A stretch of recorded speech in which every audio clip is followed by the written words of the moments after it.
Hello everyone, good morning. Today tuturuan ko kayo paano encash from MetaMask papunta sa GCash. Okay? Ginawa ko tong video na to para sa ating mga members ng Minerverse. All you have to do is to log in your MetaMask muna.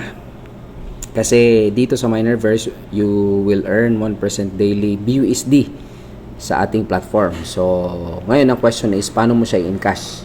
Paano mo gawing pera yung BUSD? And paano ka rin maglagay ng pera through BNB to BUSD para kumita ka ng 1% daily BUSD, which is a conversion yan, parang 1 BUSD is $1 or $1 is equivalent to 57 to 58 depende sa price. Okay, first things first is yung BUSD natin na 5 BUSD, try natin, i-swap natin yan or i-trade natin sa BNB. Ayan po. So, yan po, open your MetaMask, dapat yan po nakalagay. So, all we have to do, meron tayong 5 BUSD, i-trade natin yan, then click swap. So, 276, 275, swap mo yan. Antay-antay lang saglit, kapag na-swap mo na yan, lalabas yan. So, yun po, meron na oh. Ayan. Check natin, swap confirm. Confirm na, so, yung 5 BUSD natin na swap na into BNB. So, bakit natin kailangan i-swap? Simply because, i-encash natin yung BNB, gawin nating pera. Okay? Ang BNB is the number 3 cryptocurrency in the world. Now, buksan natin yung GCash. May laman siyang 5,900. Okay, close muna natin para dun talaga tayo mag-start sa proseso. Click natin yung GCash. So, ang GCash ko may lamang, I think, 5,000 plus. So, what we will do, yung BNB natin na galing sa BUSD na na-swap natin, transfer natin dito sa GCash. So, paano siya gawin? So, ito po. Ayan, balik tayo ha. Check itong 372 pesos lahat. Okay? Kasi may natira kasing BNB kanina. So, check nyo po yan, 372 pesos. Ita-transfer natin yan dito sa GCash. So, 5925, paki-screenshot nyo po to prove na meron talagang transaction na gagawin or gagawa. So, ayun, click natin GCrypto. Sa mga wala pang GCrypto, open nyo po yung GCash nyo, hanapin nyo po yung GCrypto dyan, mag-register kayo, saka kayo makapag-transfer. Okay, so since ako, naka-register na ako, matagal na kasi akong trader ng crypto, I think more than 5 years na rin. So, ayan. Since naka-register na ako ng GCrypto, all I have to do is just simply click na lang, hanapin. So, ayan po. As you can see, nasa dashboard na ako ng GCrypto. Ang GCrypto po is same dashboard with GCash. Okay? So, may option lang dyan. I-click mo lang talaga. So, ayan yung BNB natin. Balik tayo dito sa ating BNB. Open natin yung ating MetaMask. Kasi ang concern dito is paano natin gawing pera itong BNB papunta sa GCash. Napakadali lang. So, ayan. Yan po yung GCrypto dashboard ko sa loob mismo ng GCash. So, para makita nyo po. Mahaba-haba itong video na ito, 10 minutes. Pero it's okay. At least matututunan ninyo kung paano mag-transact. Yung cryptocurrency, paano gawing pera. Okay, click natin BNB. Yan. Kapag nakita natin yung BNB, click nyo po yan. So, kita nyo naman may nakalagay na buy and sell, send and receive. Okay, so since yung ating BNB is galing from MetaMask, all we have to do is to, of course, click receive. Pero later, napakita ko muna sa inyo na talagang merong BNB dito sa aking MetaMask. Saan galing ang BNB? Yung BUSD na iswap natin sa BNB. Okay? Kasi wala kasi pang option na BNB to GCash galing sa MetaMask. Wala. So, all we have to do is just to click the receive. No? Click natin yung receive. Click natin yan. I-copy natin yung wallet address. Copy natin yung wallet address. Again, nasa loob po tayo ng GCrypto para ma-encash natin yung ating BNB galing sa MetaMask. Okay. Inuulit-ulit ko yan para maintindihan niyo po. Ayan. So, 372. Yung na-copy natin na wallet address galing sa GCash or GCrypto, paste natin dyan. Then next, click nyo po next. Then use max. I-click nyo po yung max since na nasa MetaMask kayo na dashboard. Okay? Kita nyo po yan. 372. So, click natin next. Or, wag muna nating i-click ang next para may maiwan tayong gas fee sa ating loob ng MetaMask. So, ang gawin ko isend dyan is hindi ko sa isagad para may pang gas fee. Sa next withdrawal po sa aking BUSD. Ayan, saglit ha. 339. Ayan, 339. That's enough. So, confirm natin. Click natin. So, ayan. Antay lang natin yung transaction na ma-proceed dyan galing sa MetaMask. Ayan na. Sent BNB. Pending. Ayan, confirm na. So, confirm na yung BNB natin. Papunta na yun sa Gcrypto. So, check natin yung Gcrypto natin. Okay? Saglit lang. May nag-chat. Okay. Ayan. May nakalagay na meron ng 340. Okay. Meron ng 340 laman. Very good. So, ayan.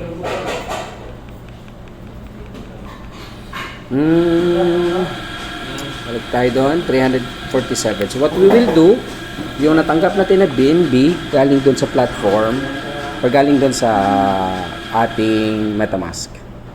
Ang gawin natin dyan is ating niyang isa-sell or iti-trade. Iti-trade natin sa benta natin yan siya para ma-convert into or mapunta siya sa GCash na account. Saglit lang po. So, ayan. Click natin yung see all. See all. Alright. See all. Ayan, 347. Daming na pop up. Alright, saglit lang. Hanap tayo. Click natin BNB. Okay. Pa yan.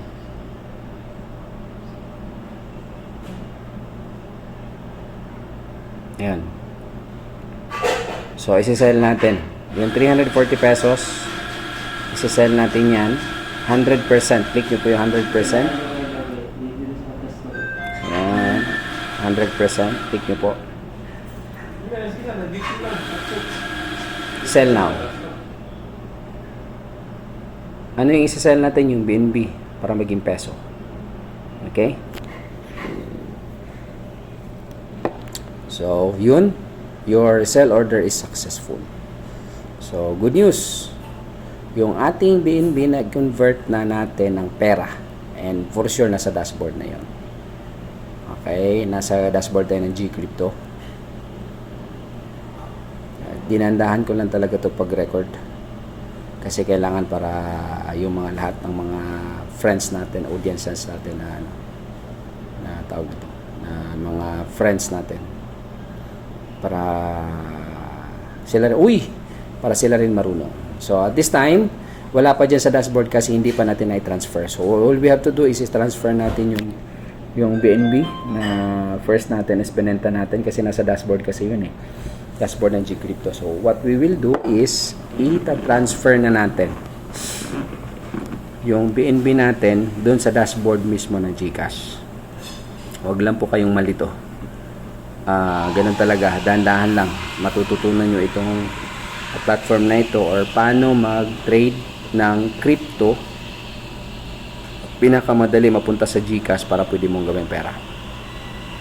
So ayan may nakalagay dyan, withdraw. So again, i-withdraw natin 300. Withdraw natin sample 300 pesos.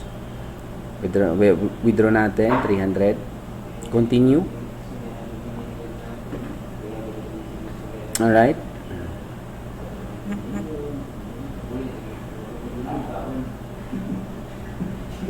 So, kunin natin yung code na na-submit ng Gcrypto sa registered email natin dito sa ating Gcrypto. So, hanapin na. Since ako I think nasa Yahoo ata yun eh. So, click ko yung Yahoo kasi dalawa yung Yahoo natin. Yun. Buksan natin yung isang email ko. Wala dito. Baka nasa kabila. Saglit lang. Hanapin natin sa kabila.